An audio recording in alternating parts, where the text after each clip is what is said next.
안녕하십니까? Selamat malam semuanya. 네, 오늘 저녁에도 여러분들 이렇게 뵙게 돼서 무척 반갑습니다. Ya, sekali lagi saya selalu senang bisa berjumpa dengan Bapak Ibu semua seperti ini.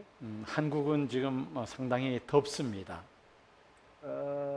Untuk diketahui saat ini di Korea suhunya sangat panas. 낮에는 섭씨 30도를 오르락내리락 하는 그런 더위입니다. Ya, di siang hari suhunya sudah 30 sekitar 30 derajat Celcius. 특별히 습도가 많아서 상당히 불쾌지수가 높은 그런 날입니다. Dan khususnya musim panas di Korea itu sangat lembab sehingga menimbulkan ketidaknyamanan. 거기다 코로나 팬데믹으로 또 마스크를 착용하고 다녀야 되니까 더더욱이 답답하고 또 덥기도 합니다. Ditambah lagi karena COVID-19 sehingga semua orang harus menggunakan masker. Ini juga menambah gitu ketidaknyamanan. 날씨가 덥다 보면은 몸에 이렇게 힘도 기운도 빠지게 됩니다. Ya, kalau suhu itu menjadi panas, maka stamina kita juga akan menurun. 오늘 저녁에 우리가 성경 말씀을 공부하면서 다시 한번 영적으로 힘을 얻는 귀한 시간 되시기를 바랍니다. Tapi saya berdoa semoga melalui seminar malam hari ini kita semua bisa mendapatkan kekuatan yang baru dari Tuhan. 오늘 25번째 성경 공부 시간입니다. Malam hari ini kita sudah tiba di dalam pelajaran yang ke-25. 지난주부터 요한계시록 12장을 이제 공부를 시작했습니다. Kita sudah di minggu lalu khususnya kita sudah belajar juga Wahyu pasal 12. 지난주에도 말씀드렸습니다마는 요한계시록 12장은 영적으로 상당히 중요한 그러한 장입니다. Minggu lalu saya sudah menyampaikan bahwa pasal 12 ini adalah pasal yang sangat-sangat penting bagi kita semua. 눈에 보이는 이 인류 역사는 보이지 않는 배후의 영적인 역사에 의해서 진행이 됩니다. Kenapa? Karena segala sesuatu yang terlihat, fenomena yang bisa kita lihat dengan mata kita, itu adalah pekerjaan dari keberadaan yang tidak terlihat oleh mata kita. 요한계시록 12장은 인류 역사의 영적 배경을 분명하게 우리에게 설명하고 있습니다. Jadi pasal 12 ini menjelaskan kepada kita bahwa ada makhluk-makhluk yang berada di balik sejarah dunia ini. 해를 옷 입은 한 여인과 한 붉은 용의 싸움의 역사임을 우리가 알 수가 있습니다. Ya, kita sudah belajar bersama-sama bahwa sejarah dunia ini adalah peperangan antara seorang perempuan yang berselubungkan matahari dengan seekor naga merah padam yang besar. 요한계시록 12장 1절에서 6절까지 말씀을 우리 다 같이 함께 말씀을 읽도록 하겠습니다. Malam hari ini mari kita membaca kembali Wahyu pasal 12 ayat 1 sampai 6. 12장 1절에서 6절까지 말씀을 다 같이 읽겠습니다. Mari kita baca bersama-sama 1 2 3. Maka tampaklah suatu tanda besar hubungkan matahari dengan bulan di bawah kakinya dan sebuah mahkota dari 12 bintang di atas kepalanya. Ia sedang mengandung dan dalam keluhan dan penderitaannya hendak melahirkan. Ia berteriak kesakitan. Maka tampaklah suatu tanda yang lain di langit. Dan lihatlah, seekor naga merah padam yang besar, berkepala 7 dan bertanduk 10. Dan di atas kepalanya ada 7 mahkota.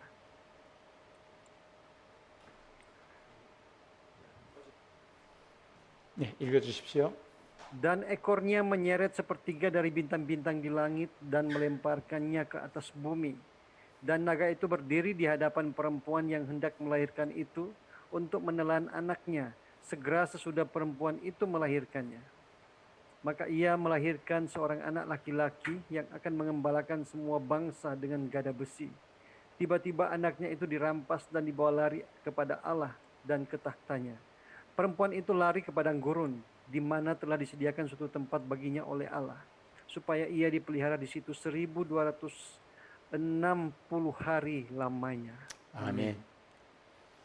요한계시록 12장을 그림으로 표현한 것이 바로 이것입니다. Jadi kalau kita ekspresikan dengan gambar, maka pasal 12 ini dapat kita ekspresikan seperti gambar ini.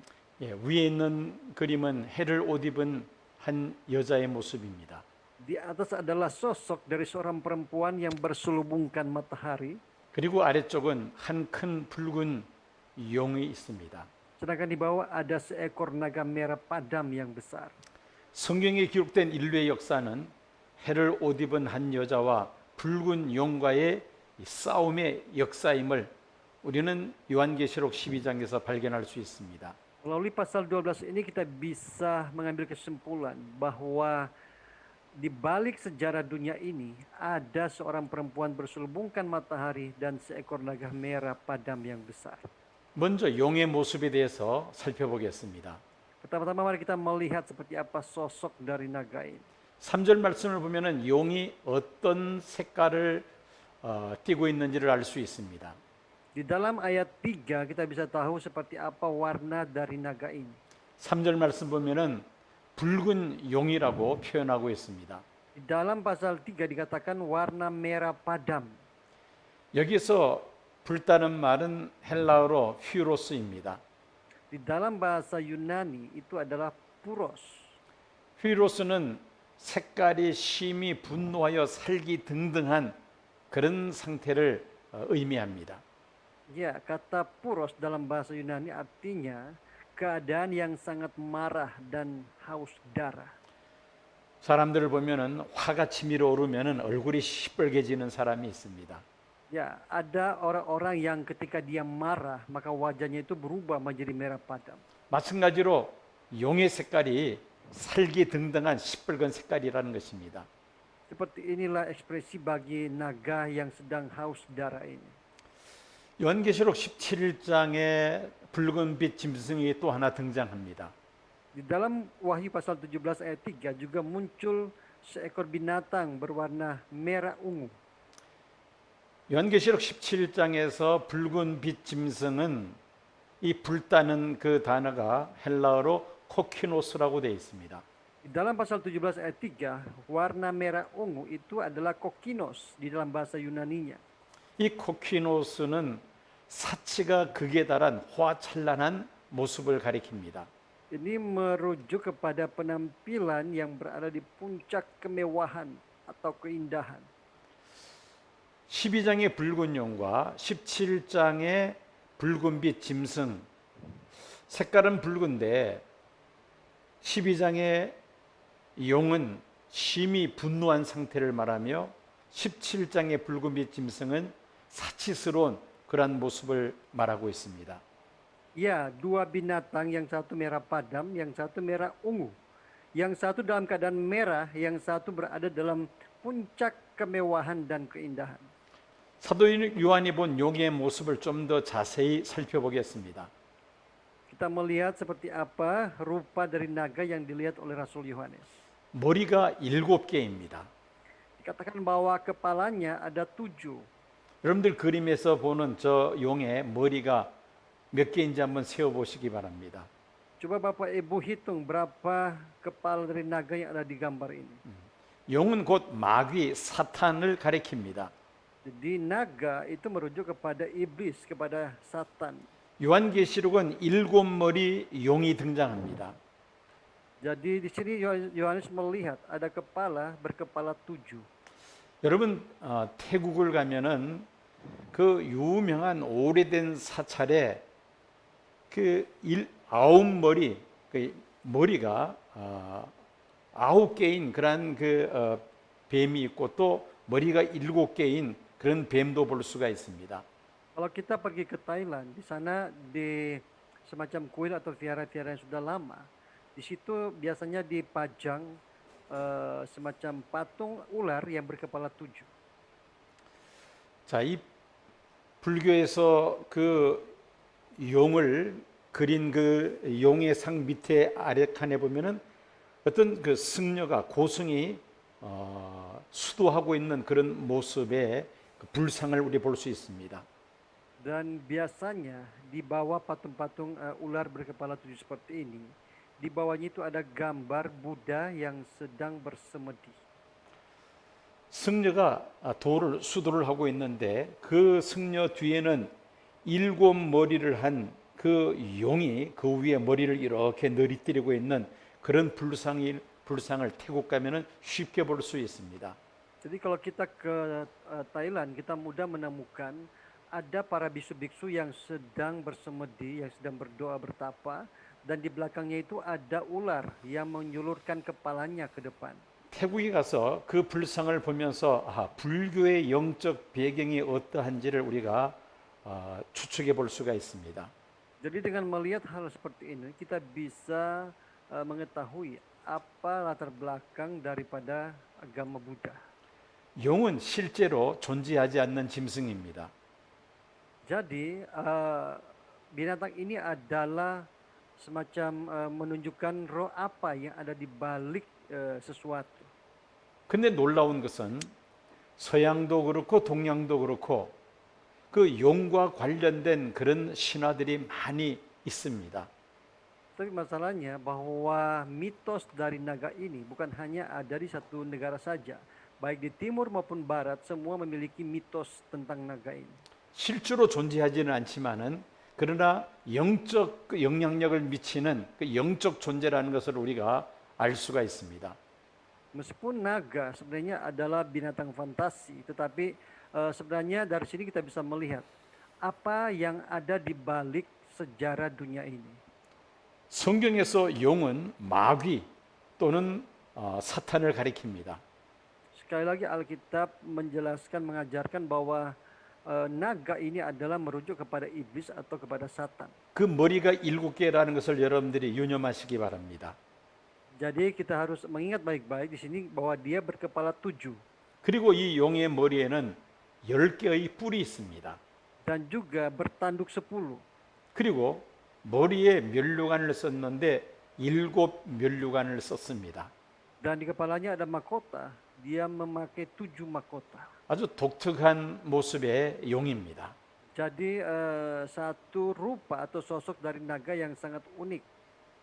그래서 7머리 10뿔 가진 붉은 용이다. 이렇게 우리가 한마디로 표현할 수가 있습니다. Jadi kita bisa katakan sebagai seekor naga berkepala 7 bertanduk 10 dengan 7 mahkota. 자, 7머리와 거기에 달린 10뿔은 무엇을 의미하는 것입니까?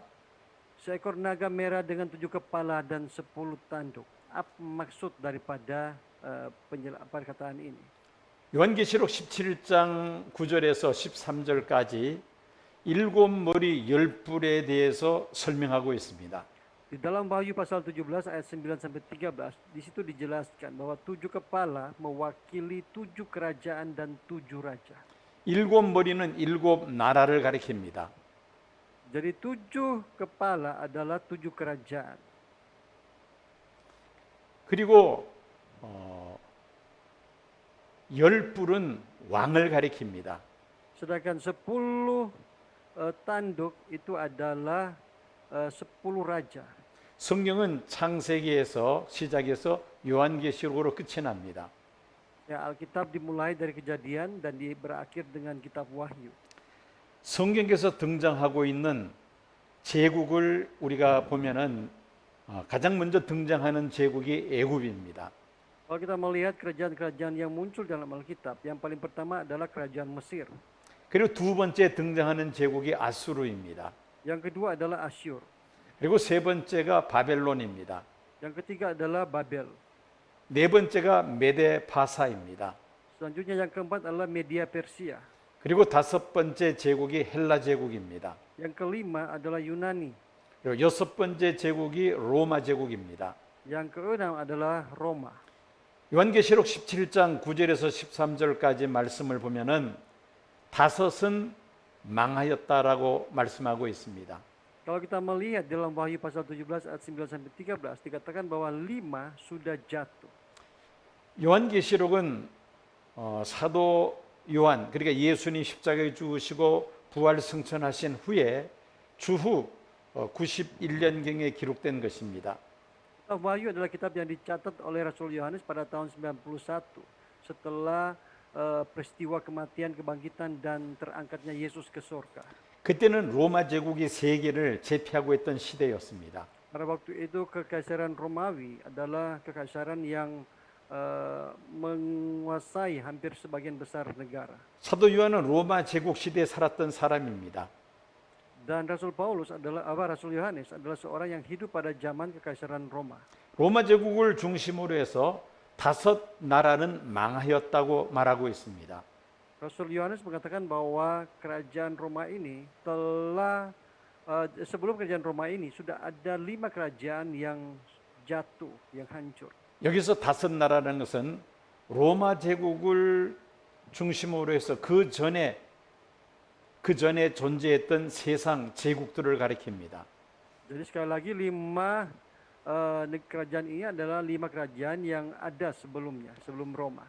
예, 애굽은 주전 1600년에서 1200년까지 세계를 제패했습니다. Mesir dia berkuasa antara tahun 1600 sampai 1200 sebelum Masehi. 그 다음에 아수르 제국은 주전 900년에서 607년까지 중동을 중심으로 한 세계를 제패했던 나라입니다. Sedangkan Asyur adalah kerajaan yang berkuasa antara tahun 900 sampai 607 sebelum Masehi. 세 번째 제국이 바빌론인데 주전 606년에서 536년까지 중동을 중심으로 세계를 제패했던 제국이었습니다. Sedangkan Babel adalah kerajaan yang berkuasa antara tahun 606 sebelum Masehi sampai 536 sebelum Masehi yang berpusat di Timur Tengah. 유다 나라가 바벨론 제국에 의해서 멸망을 당했습니다. Seperti kita tahu semua bahwa kerajaan Yehuda itu dihancurkan oleh kerajaan Babel.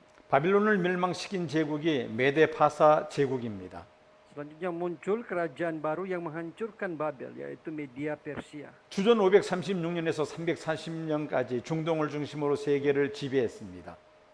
Kerajaan ini berkuasa antara tahun 536 sampai 330 Masehi yang ada di Timur Tengah juga. 그리고 다섯 번째 나라가 헬라 제국입니다. Dan kerajaan yang kelima adalah kerajaan Yunani. 주전 330년에서 주후 146년까지 주전 146년까지 중동을 중심으로 해서 세계를 제패했던 나라였습니다. Dan kerajaan ini berkuasa antara tahun 330 sebelum Masehi sampai 146 Masehi. 자, 일곱 머리 열 뿔 가진 짐승에서 일곱 머리는 일곱 나라입니다. Jadi sekali lagi, 7 kepala itu merujuk kepada 7 kerajaan, 7 kekaisaran. 일곱 나라 가운데 다섯 나라는 이미 망했다는 것입니다. Dari 7 kerajaan ini, 5 sudah jatuh. 로마 제국을 중심으로 해서 볼 때 이미 다섯 제국은 이미 망했습니다. Jadi kalau kita melihat dari sisi kerajaan Roma, 5 kerajaan sebelumnya telah hancur. 사도 요한 당시에 로마 제국이 세계를 지배하고 있었습니다. Dan sekali lagi pada zaman Rasul Yohanes, kerajaan Romawi ini adalah kerajaan yang memerintah hampir sebagian besar kerajaan-kerajaan di dunia ini. 자, 일곱 나라 가운데 이제 6개 나라는 이미 정체가 다 드러났습니다. Jadi di sini kita bisa melihat seperti apa keberadaan dari 7 kerajaan. 마지막 한 나라가 남았습니다. Yang tertinggal adalah satu kerajaan terakhir. 그 나라는 아직 이르지 아니했다고 말씀하고 있습니다. Alkitab mengatakan bahwa kerajaan ini belum datang. 그 마지막 일곱째 나라를 가칭 신로마 제국이라 그렇게 말할 수가 있습니다. Kita bisa mengatakan bahwa kerajaan yang ketujuh ini adalah Neo Roma. 이 일곱 번째 나라에서 여덟 번째 왕이 등장할 것을 요한계시록 17장에서 설명하고 있습니다. Di dalam Wahyu pasal 7 dijelaskan bahwa akan muncul raja ke-8 yang akan memerintah kerajaan ke-7 yaitu Neo Roma ini. 일곱 머리 열 뿔을 가진 용의 이 모습은 바로 성경에서 등장하고 있는 세상 나라들을 의미하고 있다는 것을 우리가 알아야 합니다. Jadi kita harus paham dengan baik bahwa 7 kepala dan 10 tanduk ini merujuk kepada 7 kerajaan yang sudah muncul dan yang akan muncul dan raja-rajanya. 자, 일곱 나라의 공통점을 한번 생각해 보겠습니다. Sekarang mari kita melihat kesamaan dari ke-7 kerajaan ini. 이집트로부터 시작해서 로마 제국, 장차 등장할 신로마 제국까지 7나라의 공통점을 한번 생각해 보자는 것입니다. Dari mana kita memikirkan bersama-sama kesamaan dari kerajaan yang paling pertama Mesir sampai kerajaan yang akan muncul paling terakhir yaitu Neo Roma. 하나님을 대적하고 우상을 숭배하는 나라들입니다. Yang pertama adalah negara-negara atau kerajaan yang menentang Allah dan menyembah berhala. 하나님 나라의 모형이 되는 이스라엘과 성도의 모형이 되는 이스라엘 민족을 핍박하고 무너뜨리려고 했던 것이 바로 이 7나라들입니다. Mereka adalah kerajaan-kerajaan yang menganiaya dan menghancurkan Israel sebagai gambaran kerajaan Allah dan bangsa Israel sebagai gambaran orang-orang kudus. 7나라의 통치자들은 자신을 신격화하여 숭배하게 하였습니다. Penguasa daripada kerajaan-kerajaan ini mendewakan dirinya sendiri untuk disembah. 이 나라들은 모두 다 하나님의 공의로운 심판을 받게 됩니다. Dan negara-negara ini atau kerajaan-kerajaan ini menyebabkan datangnya penghakiman Allah yang adil atas mereka. 7나라는 하나같이 하나님을 대적하는 적그리스도적인 사탄 왕국이라는 것을 우리가 알 수가 있습니다. Kita juga bisa menyimpulkan bahwa negara-negara ini adalah negara-negara sebenarnya satu yang bersifat satanis, yang antikristus. 이 세상 나라의 배후에서 역사하는 마귀를 7머리와 10뿔 달린 짐승으로 묘사하고 있습니다. Dan kerajaan-kerajaan ini juga menggambarkan iblis yang bekerja di balik kerajaan dunia ini dengan 7 kepala dan 10 tanduk.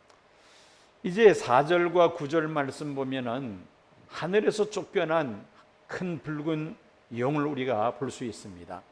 Dan kalau kita melihat ayat 4 dan 9, di situ dijelaskan tentang naga merah besar yang dilemparkan ke atas bumi. 용이 그 꼬리로서 어떤 일을 벌이는지 4절 9절에 잘 기록하고 말씀하고 있습니다. Dalam ayat 4 dan 9 ditulis apa yang dilakukan oleh naga itu dengan ekornya. 지난 주일에도 이 그림을 여러분들이 보셨습니다. Minggu lalu juga Bapak Ibu semua sudah melihat gambar ini. 하늘에서 큰 전쟁이 벌어지죠. Ya, bahwa terjadi perang yang besar di surga. 하나님을 대적하는 루시퍼를 중심으로 해서 그 함께했던 천사들이 하늘에서 쫓겨나는 그러한 모습입니다. Ini adalah gambaran bagaimana Lucifer atau iblis itu dia dilemparkan ke bumi dan ia menyeret sepertiga dari bintang-bintang di langit. 하늘에서 쫓겨난 타락한 천사 루시퍼는 하늘 별 3분의 1을 끌어다가 땅에 던집니다. Jadi ia menyeret sepertiga dari bintang-bintang di langit dan ia melemparkannya ke atas bumi. 용은 마귀를 가리킵니다. Jadi naga ini mengacu pada iblis. 그리고 하늘별의 3분의 1은 그 마귀의 사자들입니다. Dan iblis sepertiga dari bintang-bintang di langit adalah malaikat-malaikat. 그들은 본래 기름 부음을 받고 하늘 보좌를 덮는 그러한 그룹이었습니다. Mereka adalah kerubin yang telah diurapi untuk menjaga takhta Allah di surga. 천사들 가운데서도 가장 아름답고 존귀하게 지음을 받은 천사들이었습니다. Mereka juga adalah para malaikat yang diusir dari surga karena tidak taat pada Allah. 하나님 가장 가까운 곳에서 하나님의 보좌를 덮는 그룹들이었습니다. Jadi mereka adalah malaikat-malaikat yang begitu dekat dengan Allah, yang melayani Allah di surga. 그러나 교만하여 하나님을 대적하다가 그만 하늘에서 쫓겨난 타락한 천사들이 바로 귀신들입니다. Tetapi malaikat-malaikat ini, mereka menentang Allah, akhirnya mereka dibuang, dilemparkan ke atas bumi, dan akhirnya mereka menjadi roh-roh jahat. 자, 이제 마귀는 땅으로 내어 쫓겼습니다. Dan sekarang kita melihat bahwa naga ini telah dilemparkan ke atas bumi. 땅으로 쫓겨난 용이 하는 일이 무엇입니까? Apakah pekerjaan dari naga yang sudah dilemparkan ke atas bumi ini? 계시록 12장 9절 말씀에 의하면은 옛뱀 곧 마귀라고도 하고 사단이라고도 하는 온 천하를 꿰는 자라고 말씀하고 있습니다. Di dalam Wahyu pasal 12 ayat 9 dikatakan bahwa dan naga besar itu si ular tua yang disebut iblis atau Satan yang menyesatkan seluruh dunia.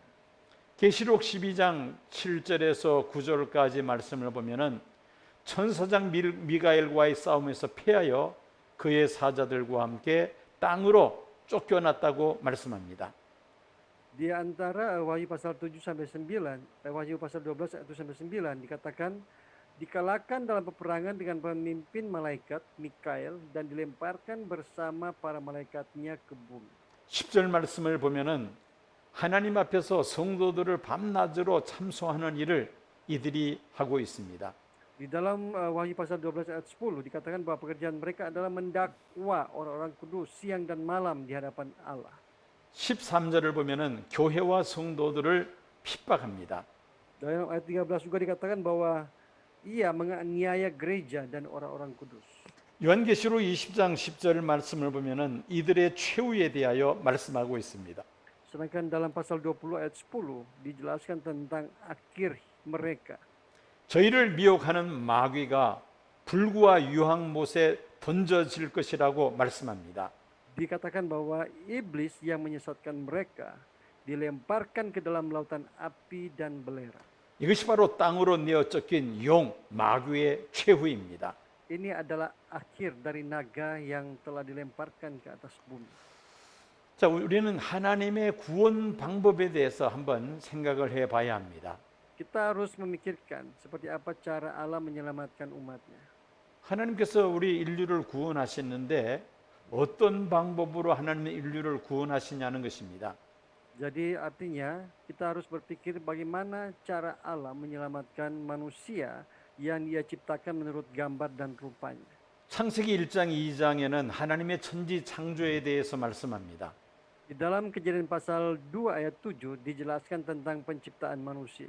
하나님은 하나님 보시기에 심히 좋은 세상을 만드셨습니다.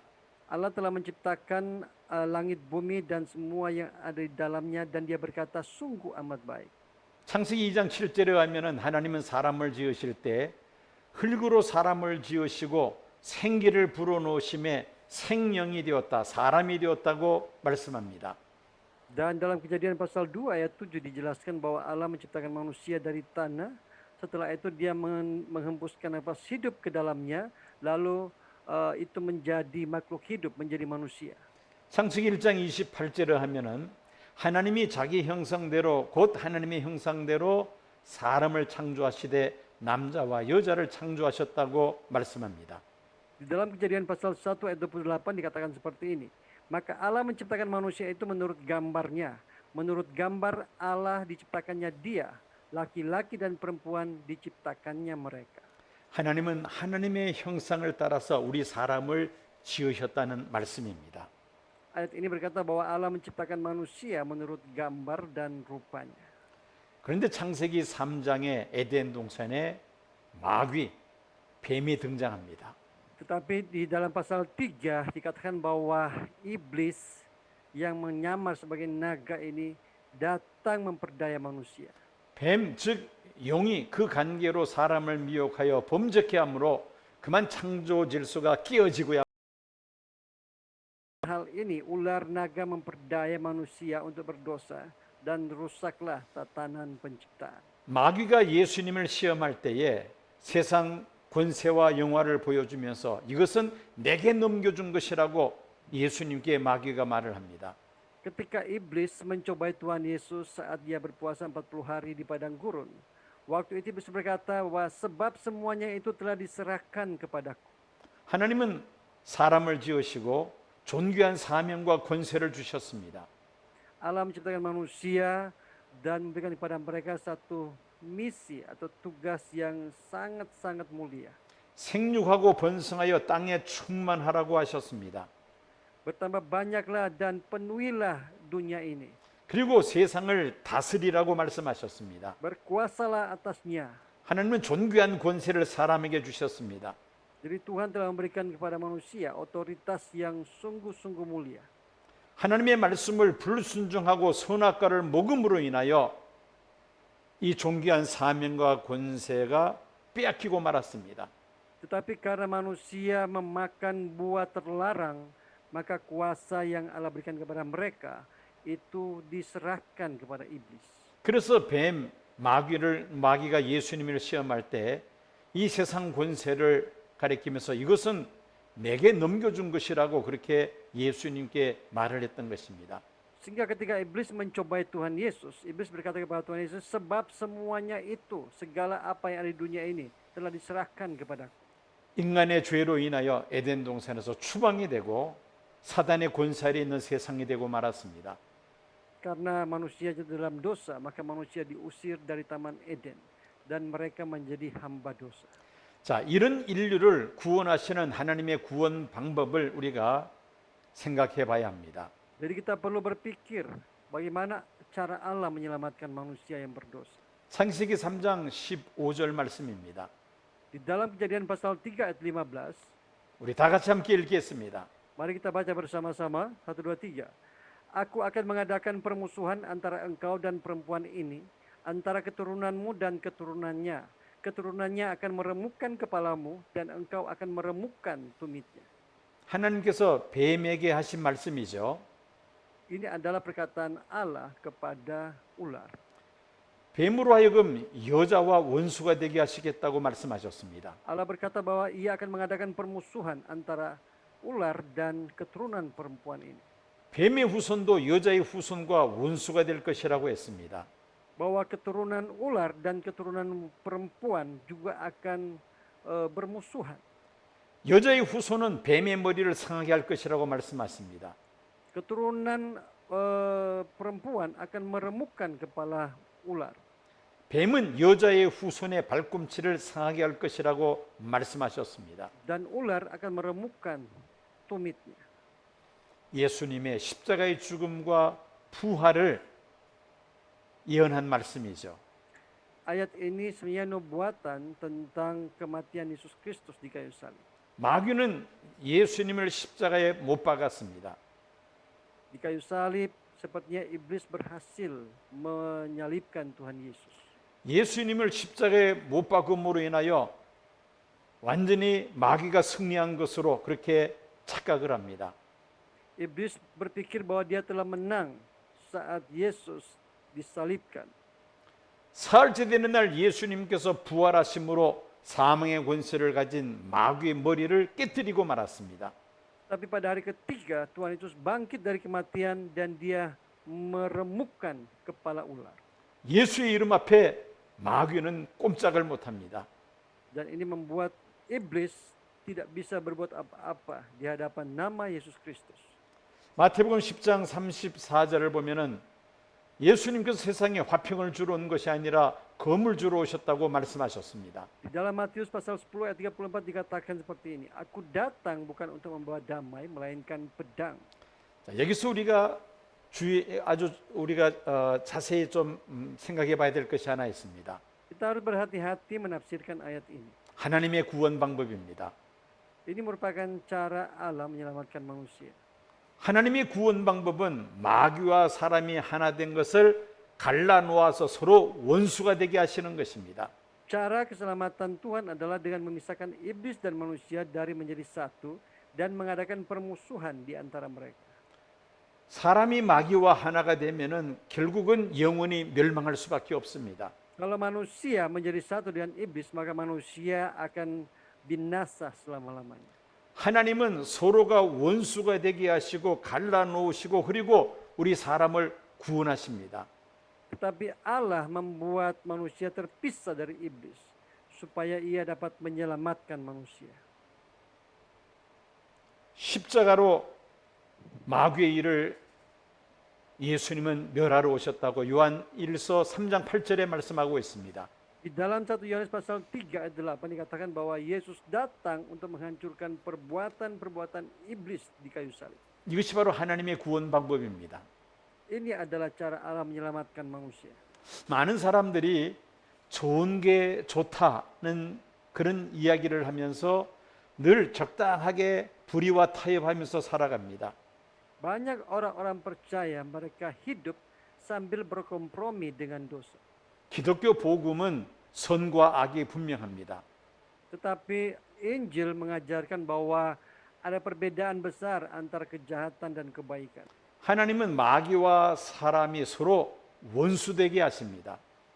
Allah dengan sengaja mengadakan permusuhan antara kebaikan dan kejahatan. 십자가로 우리 사람들을 구원하시고 마귀와 그에 속한 자들은 심판하시는 하나님이십니다. Dia menyelamatkan manusia melalui karya Yesus di kayu salib dan dia sekaligus menghukum iblis melalui kematian Yesus. 이것이 바로 하나님의 구원 방법입니다. Ini adalah cara Allah menyelamatkan manusia. 이제 다섯 번째로 해산하려는 여자와 아이를 삼키려는 용과의 싸움을 우리가 깊이 좀 생각해 봐야 합니다. Sekarang mari kita melihat bersama-sama tentang peperangan seorang wanita yang hendak melahirkan dan seekor naga yang mau menelan anaknya. 우리가 구약 성경에서 이런 사례들을 한번 쭉 찾아볼 필요가 있습니다. Kita perlu menemukan kasus-kasus seperti ini di dalam kitab perjanjian lama. 해산하려는 여자와 아이를 삼키려는 용과의 싸움의 어떤 대표적인 사건들을 한번 구약 성경에서 찾아보자는 것입니다. Jadi mari kita bersama-sama menemukan ayat-ayat yang merupakan presentasi dari peperangan seorang wanita yang hendak melahirkan dengan seekor naga yang mau menelan anaknya. 가장 먼저 등장하는 사건이 가인이 아벨을 쳐 죽인 사건입니다. Peristiwa yang paling pertama adalah peristiwa ketika Kain membunuh adiknya Habel. 요한일서 3장 12절을 보면은 가인은 악한 자에게 속한 자라고 말씀합니다. Di dalam 1 Yohanes pasal 3 ayat 12 dikatakan bahwa Kain berasal dari si jahat. 가인은 하나님께 속한 아벨을 돌로 쳐 죽였습니다. Dan Kain membunuh Habel yang berasal dari Tuhan. 자, 이제 아벨이 죽음으로 여자의 후손의 대가 끊어질 뻔하였습니다마는 하나님은 아벨을 대신하여 아담에게 셋을 낳게 하셨습니다. Melalui kematian Habel, sepertinya garis keturunan wanita, perempuan hampir terputus, tetapi Adam memperanakan Set sebagai ganti Habel. 이렇게 해서 아벨의 셋이 뒤를 이어나가게 하셨다는 것입니다. Jadi Allah membuat Set bisa melanjutkan Habel. 자, 그 다음에 우리는 구약 성경에서 사라의 몸을 더럽히려고 했던 그러한 사건을 또 하나 예를 들 수가 있습니다. Dan di dalam Alkitab kita juga bisa menemukan bagaimana iblis berusaha menajiskan tubuh Sarah. 하나님은 아브라함에게 약속하셨습니다. Jadi Allah berjanji kepada Abraham, 아브라함에게 아들을 주시고 또 큰 민족을 이루게 하시겠다고 약속하셨습니다. Allah berjanji bahwa ia akan memberikan seorang putra kepada Abraham dan membuat Abraham menjadi bangsa yang besar. 아브라함이 75세 때 하나님이 약속을 세우셨는데 99세가 될 때까지 아내 사라를 통하여 아이를 낳지를 못하고 있었습니다. Ya, ketika Allah berjanji kepada Abraham pada umur 75 tahun dan sampai ia berumur 99 tahun, anak yang Allah janjikan itu belum kelihatan. 사라를 통해서 아들을 낳게 하시고 또 그 사라가 낳은 자손 중에서 메시아가 나게 하시겠다는 하나님의 약속이었습니다. Jadi adalah janji Allah sendiri kepada Abraham bahwa ia akan memberikan seorang putra dan akan melahirkan Mesias dari keturunan putra tersebut. 사라가 첫째 아들 이삭을 낳기 전에 몇 번의 위기 상황이 있었습니다. Jadi sebelum Sarah melahirkan anak yang tunggal ini yaitu Ishak, 즉, beberapa kali mereka berada di dalam satu krisis yang besar. 즉 사라의 몸을 더럽히려고 했던 이런 사건들이 있었다는 것이죠. Ada peristiwa-peristiwa di mana iblis berusaha menajiskan tubuh Sarah. 마태복음 1장 1절을 보면은 예수 그리스도는 아브라함의 자손이라고 그 족보를 소개하고 있습니다. Di dalam Matius pasal 1 ayat 1, di dalam silsilah itu ditulis seperti ini. Yesus Kristus anak Abraham. 창세기 12장과 15장 그리고 22장에 하나님께서 아브라함에게 메시아를 보내실 것을 약속하셨습니다. Di dalam Kejadian pasal 12, 15 dan 22, Allah berjanji kepada Abraham untuk mengirim Mesias. 그러나 사라를 통하여 낳은 자식은 하나도 없었습니다. Tapi masalahnya sekian tahun Abraham menunggu, tetapi dia tidak mendapatkan keturunan. 아브라함이 애굽으로 이주했을 때에 애굽 왕 바로에게 아내 사라를 누이라고 하여 바로 왕에게 사라를 빼앗겼던 적이 있었습니다. Pernah juga terjadi kejadian di mana Abraham memberitahu Firaun, Raja Mesir, bahwa Sarah adalah adiknya. 하나님께서 바로와 그 집에 재앙을 내리십니다. Sehingga Firaun membawa Sarah ke istananya. Tetapi Tuhan menimpakan tulah yang hebat pada Firaun dan seisi istananya. 사라의 몸을 더럽히지 못하도록 하나님께서 차단시키셨다는 것입니다. Jadi Tuhan sengaja mencegah supaya iblis jangan sampai menajiskan tubuh Sarah. 사라는 이삭과 또 메시아를 출산해야 될 그러한 귀한 몸입니다. Jadi Abraham memberitahu Abimelek juga tentang hal ini. 바로가 그 사라의 몸을 더럽히지 못하도록 하나님께서 막으셨다는 것이죠. Di dalam kejadian ini Allah berusaha mencegah supaya iblis jangan sampai menajiskan tubuh Sarah. 유사한 사건이 창세기 20장에 또 등장하고 있습니다. Ya, peristiwa yang sama juga terjadi kembali di dalam kitab Kejadian pasal 22. 아브라함이 그랄 땅에 갔을 때 그랄 왕 아비멜렉에게 아내 사라를 누이라 하여 그만 왕에게 사라를 빼앗기는 그런 어처구니 없는 사건이 일어납니다. Dalam Kejadian pasal 20 maksudnya, Abraham memberitahu Abimelek bahwa Raja Gerar bahwa Sarah adalah saudaranya, maka raja mengambil Sarah. 사라가 아마 미모가 뛰어났던 것 같습니다. Sepertinya Sarah adalah seorang yang sangat cantik. 만약에 아브라함이 사라를 아내라고 한다면은 그 그랄 왕이 사라를 취하기 위해서 아브라함을 죽일 수도 있다는 아마 그런 그 위협을 아브라함이 가졌던 것 같습니다. Sepertinya Abraham merasakan kalau dia jujur mengatakan bahwa Sarah adalah istrinya, barangkali Abimelek akan segera membunuh dirinya. 그래서 사라를 아내라고 하지 않고 누이라고 그렇게 함으로 인하여 그 그랄 왕에게 사라를 아내를 빼앗기고 말았습니다. Oleh karena itu dia mengatakan kepada Sarah bahwa kalau ditanya oleh Abimelek, katakan bahwa engkau adalah saudaranya, maka raja mengambil Sarah. 그런데 하나님께서 꿈속에서 그랄 왕 아비멜렉에게 경고하십니다. Tetapi Allah memperingatkan Abimelek dalam mimpi. 사라의 몸을 취하지 못하도록 하나님께서 막아주셨던 것입니다. Supaya iblis tidak menajiskan tubuh Sarah. 사라의 몸을 더럽히려고 했던 사건들이 있었습니다마는 하나님께서 이 모든 일들을 갖다가 막아주셨다는 말씀입니다. Jadi ada beberapa kasus di mana iblis berusaha menajiskan tubuh Sarah, tetapi Tuhan mencegah supaya hal ini tidak terjadi. 우리는 사울 왕이 다윗을 죽이려고 했던 사건도 이런 측면에서 우리가 이해할 수가 있습니다. Jadi kita juga dapat memahami hal ini dari sisi ketika Saul mencoba membunuh Daud. 하나님의 계획은 메시아가 유다 지파 다윗의 혈통에서 탄생하는 것이었습니다. Rencana Allah adalah bahwa Mesias akan lahir dari garis keturunan Daud dari suku Yehuda. 사울 왕이 다윗을 죽이려고 했습니다.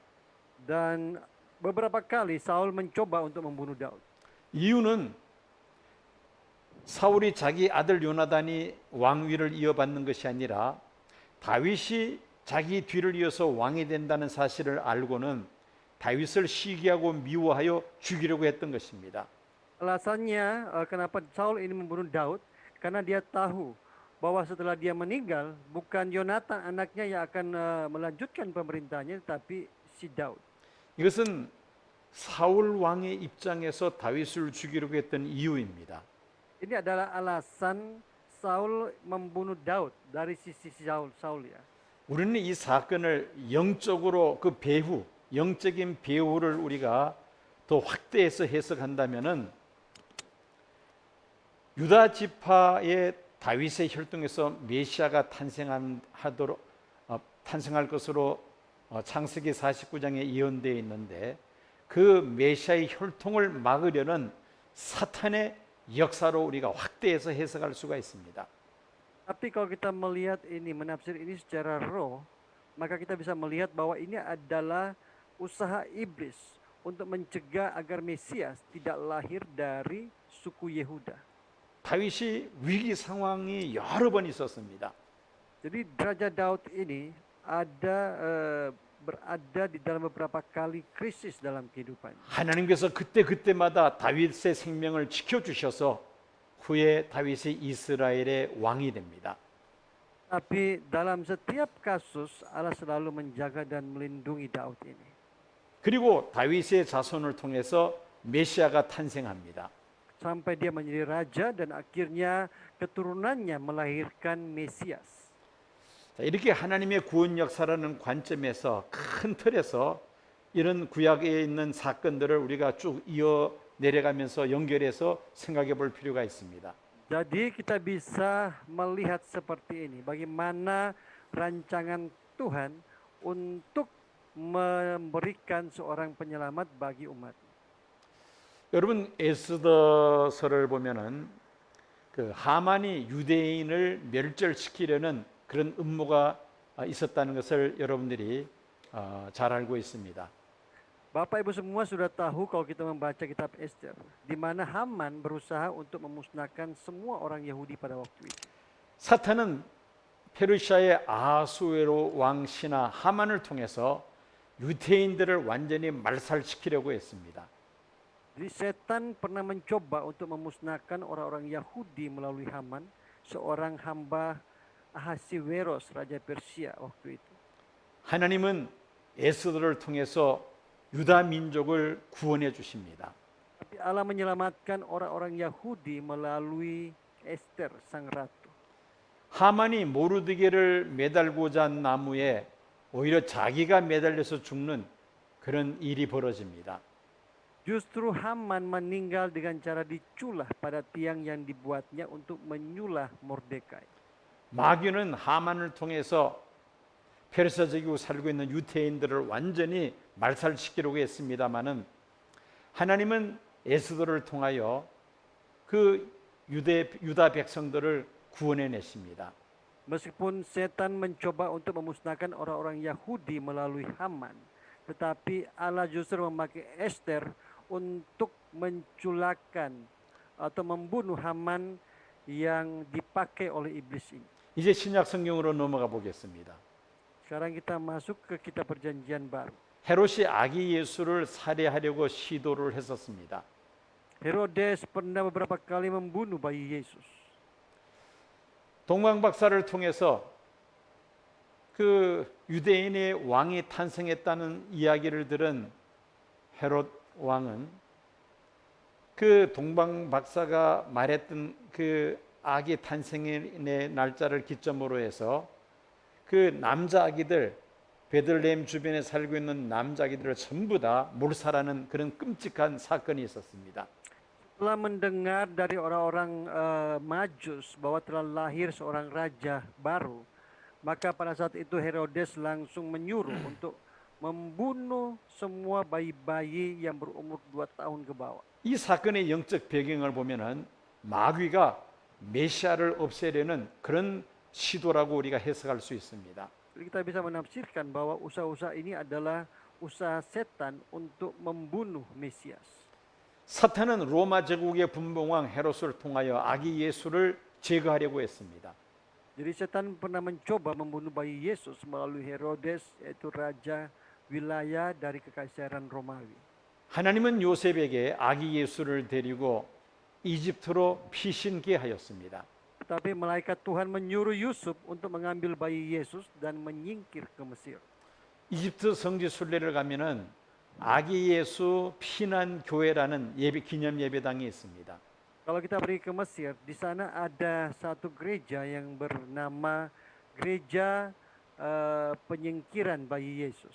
요셉이 아내 마리아와 아기 예수를 데리고 잠시 이집트로 피신을 했던 그 곳을 기념해서 예배당을 만든 것입니다. Jadi tempat ibadah ini dibuat untuk peringati bagaimana Yusuf dengan Maria dan membawa bayi Yesus menyingkir ke Mesir dalam waktu yang singkat. 메시아를 제거하려는 즉 여자의 후손을 제거하려고 하는 마귀의 역사로서 우리가 이 사건을 해석할 수 있습니다. Jadi kita bisa menafsirkan peristiwa ini sebagai usaha iblis untuk menghancurkan Mesias. 그리고 또 한 가지 사탄이 예수님을 시험한 사건입니다. Dan ada satu juga ketika setan atau iblis mencobai Tuhan Yesus. 40일 금식 기도하신 예수님을 사탄이 직접 시험을 합니다. Ketika Tuhan Yesus selesai berpuasa selama 40 hari, waktu itu iblis sendiri yang mencobai Yesus. 예수님은 사탄의 그 시험을 말씀으로 물리치십니다. Tapi Yesus mengatasi setiap cobaan iblis dengan firman Allah. 사탄은 예수님을 십자가에 못 박았으나 그 십자가가 오히려 사탄의 머리를 깨뜨리고 말았습니다. Satan menyalibkan Yesus, tetapi Yesus meremukkan kepala Satan. 사망의 세력을 잡은 자 마귀를 없이 하셨다는 말씀입니다. Di dalam Ibrani pasal 2 ayat 14 dikatakan Yesus memusnahkan iblis yang berkuasa atas maut.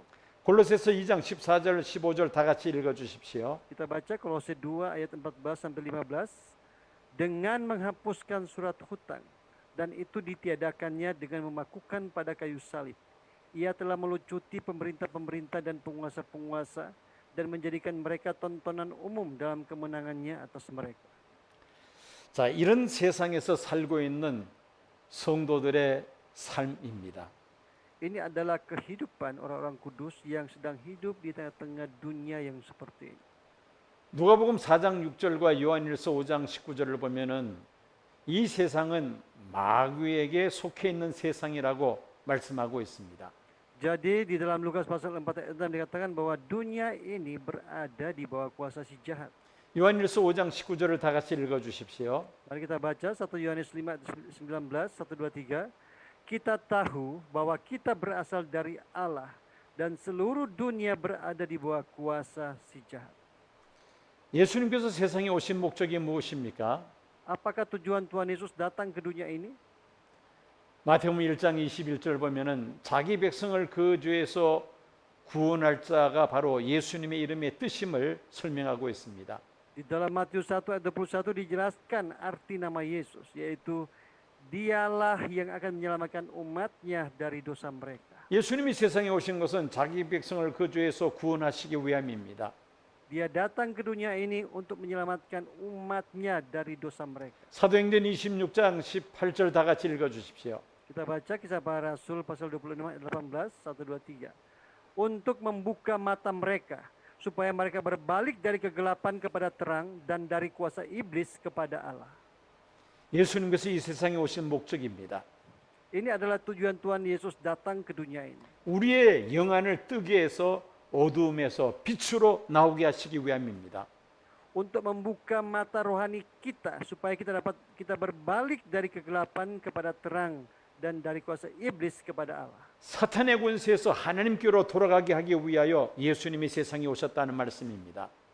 Dia datang ke dunia ini supaya Allah dapat menolong kita untuk berbalik dari kegelapan kepada terang dan dari kuasa iblis kepada Allah. 골로새서 1장 13절 14절 말씀 보면은 흑암의 권세에서 건져내사 사랑의 아들의 나라로 옮기셨다고 말씀하고 Di 있습니다. dalam Kolose pasal 1 13 sampai 14 dikatakan ia telah melepaskan kita dari kuasa kegelapan dan memindahkan kita ke dalam kerajaan anaknya yang kekasih. 이것이 바로 예수님께서 세상에 오신 목적입니다. Ini adalah tujuan Yesus datang ke dunia ini. 우리는 어떻게 해야만 합니까? Apakah yang harus kita lakukan? 이런 마귀와의 영적 싸움에서 이기기 위해서는 어떻게 해야겠습니까? Apa yang harus kita lakukan supaya kita menang di dalam peperangan rohani ini? 지난번 시간에도 살펴보았습니다마는 영적으로 무장을 해야만 합니다. Minggu lalu kita sudah bahas tentang hal ini. Kita semua harus memperlengkapi diri kita secara rohani. 첫째는 마귀에게 틈을 주지 말아야 합니다. Pertama-tama, jangan beri kesempatan kepada iblis. 그리고 에베소서 6장에 기록된 말씀처럼 하나님의 전신갑주로 무장을 해야만 합니다. Dan seperti tertulis dalam Efesus pasal 6 ayat 11, kita harus memperlengkapi diri kita dengan seluruh persenjataan Allah. 마귀를 대적하고 하나님께 순복해야 합니다. Dan ketiga, kita harus tunduk pada Allah dan lawanlah iblis. 그리고 우리는 하나님 나라를 사모하며 살아야 합니다. Dan kita juga harus menanti-nantikan kerajaan Allah. 골로새서 3장 2절 위의 것을 생각하고 땅의 것을 생각지 말라고 말씀합니다. Kolose pasal 3 ayat 2 mengatakan, pikirkanlah perkara yang di atas, bukan yang di bumi. 요한일서 2장 15절 이 세상이나 세상 것들을 사랑하지 말라고 말씀합니다. 1 Yohanes 2 ayat 15 mengatakan, janganlah kamu mengasihi dunia dan apa yang ada di dalamnya. 땅의 것을 생각지 않고 위의 것을 생각하며 이 세상이나 세상 것들을 사랑하지 않고 오직 위로 하나님을 사랑하며 하나님 나라를 사모하며 살아갈 때에 우리는 이 영적 싸움 속에서 넉넉히 승리할 것입니다. Ketika kita memikirkan perkara yang di atas, bukan yang di bumi, dan ketika kita mengasihi Tuhan, bukan mengasihi dunia ini, maka kita akan menjadi orang-orang yang menang di dalam peperangan ini. 인류 역사는 해를 옷 입은 여자와 한 큰 붉은 용과의 영적 싸움의 역사입니다.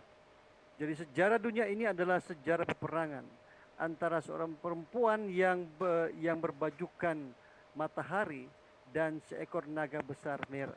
이 싸움에서 하나님은 하나님의 백성들을 마귀에서 분리하시고 하나님의 백성은 구원하시며 마귀는 심판하시는 것이 하나님의 구원 방법입니다. Dan cara Allah untuk menyelamatkan umatnya adalah dengan memisahkan kita dari iblis dan mengadakan permusuhan supaya kita dapat menang. 즉 원수가 되게 한다는 것입니다. Allah akan membuat kita bermusuhan dengan iblis. 우리는 하나님의 구원 방법을 우리가 잘 생각을 하고 이제 세상 마지막 때에 일어날 이 영적 싸움 속에서 넉넉히 승리하는 믿음의 사람들이 되어야 할 줄로 믿습니다. Jadi kita harus mengingat bagaimana Allah menyelamatkan kita.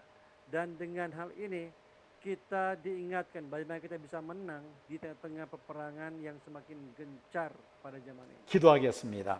Mari kita berdoa. 하나님 감사합니다. Terima kasih Bapa.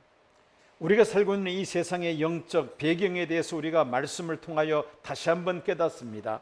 Melalui firman-Mu kami sudah bersama-sama belajar tentang apa yang ada di balik sejarah dunia ini.